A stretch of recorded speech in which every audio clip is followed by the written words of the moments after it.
Selamat sore teman-teman dan dosen. Hari ini kita presentasikan poster kita, yaitu tentang paper kita. Pokoknya tentang AI-nya Google, namanya Gemma 4. Titlenya Evaluating the Impact of Post-Training Quantization on Inference, Throughput, and Accuracy in Gemma 4 E2B. Saya dengan Arun Levi, Yuti Dharma Saputra, dan Muhammad Arik Rafi. Oke, lanjut aja. Untuk latar belakangnya ya. Transisi LLM dari API Cloud ke penerapan Edge lokal memerlukan kompresi untuk mengatasi batasan VRAM GPU. Kuantisasi bobot PTQ-nya secara signifikan mengurangi jejak VRAM, tetapi beresiko menurunkan koherensi logis. Studi ini membandingkan bfloat 16 yang tidak dikompresi dengan varian GGUF 4 bit terkuantisasi untuk menentukan keseimbangan yang optimal. Untuk himpunan data pengujian, himpunan data inferensi dan validasi, serangkaian evaluasi logika yang terdiri dari 10 pertanyaan pilihan ganda zero shot yang dirancang untuk mengisolasi kesenjangan penalaran kognitif di bawah kuantisasi. Jawaban dinilai secara biner 0 atau 1 untuk mengukur akurasi absolut. Untuk metodologinya, alur bekerja penelitian model Gamma 4 E2B, lalu muat via Olama BF16 dan Q4.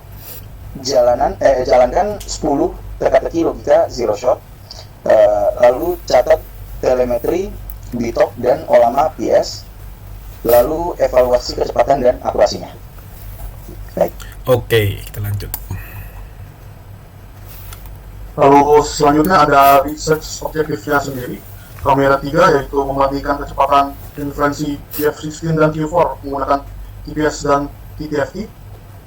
Lalu ada mengukur penurunan akurasi akibat quantization dan juga melihat penggunaan CPU dan GPU saat inferensi lokal. Lalu untuk performance matrix-nya sendiri, kita bisa lihat di sini hasil menunjukkan Q4 mencapai 106,8 TPS, sedangkan BF16 hanya 25,5 TPS. Artinya Q4 sekitar 4,2 kali lebih cepat karena seluruh model dapat dimuat ke VRAM GPU sehingga tidak perlu melakukan offloading ke CPU lagi.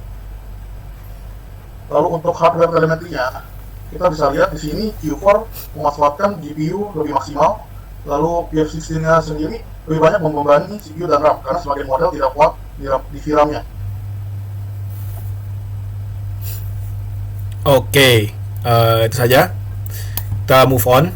Jadi kita lanjut dengan hasil ujiannya. Dari pertanyaan nomor 1 sampai 10, kita bisa lihat BF16 mendapat hanya cuman satu jawaban salah, yaitu bagian question 5, Cheryl's birthday. Itu pokoknya teka-teki tentang logika puzzle trick question gitu semacamnya. Ntar kita bisa lihat datanya. Terus untuk Q4 atau quantization part, model yang lebih kecil atau lebih bodoh, yang lebih cepat, dia salah dengan 2 jawaban, yaitu Cheryl's birthday dan 3D die rotation, yaitu soal-soal tentang perputaran benda 3D dan bisa disebut dengan pertanyaan spatial ya. Dan kemudian untuk question 4, recursive bitwise, itu logika operasi. Dia sebenarnya tidak bisa menjawab, berhalusinasi dan ompimpa pilihannya, dan akhirnya dapat jawaban yang benar, tapi tidak dengan logika yang benar. Oke. Ya, jadi skornya untuk BF16 itu 90%, 90 poin, dan Q4 dapat 80% atau 80. Jadi kita bisa implikasi 4 hal. Gemma 4 yang Q4 itu efektif banget untuk pertanyaan-pertanyaan yang harus dilakukan dengan cepat, yang butuh interference yang cepat. Soalnya outputnya kita bisa lihat sangat besar. Aduh, ini grafnya agak salah di sini. Seharusnya ada di tengahnya, tapi ya udahlah. Ini 100 token per second, bisa disebut 100 words per second, dan BF16 cuma bisa 25 words per second.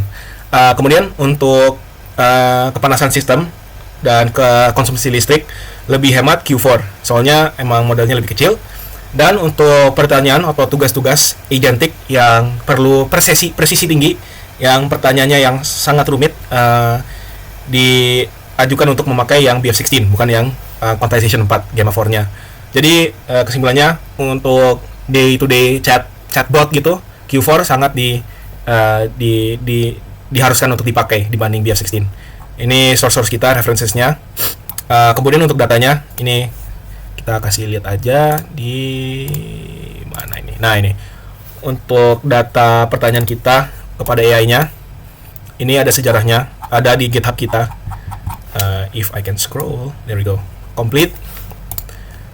Untuk data pemakaian AI-nya terlihat di foto-foto ini, pakai di top itu programnya. Dan kita cek status GitHub aja sebagai tambahan. Ini sebenarnya tidak wajib, tapi ya why not aja. Repositories. Where? Ya, here it is. Oke. Ya, ini data-data resminya. Kalau Pak dosen atau teman-teman ingin download sebagai bukti, ya ada di sini. Oke. Itu aja sih guys. Terima kasih untuk mendengar presentasi kita. Ya, go end ininya. Stop. Kita mau tambah satu lagi dalam paper ini. Ya, ini kita pakai zero shot accuracy. Pokoknya alasan kita pakai ini soalnya ini sangat simple. Pertanyaan-pertanyaan yang kita kasih itu bisa dijawab ABCD, ya. Jadi yang dijawab ya benar salah bisa disebut boolean, 0 atau 1 biner. Jadi ini memakin gampang proses kita untuk menguji seberapa pintar AI-nya ya. Sebagai referensi, ini lumayan standar ujiannya. Soalnya pertanyaan-pertanyaan ini sering bisa dibilang sering ditanya di namanya Arena AI. I think itu pokoknya website untuk nguji data AI ya. Tapi ya itu aja sih. Oke, terima kasih.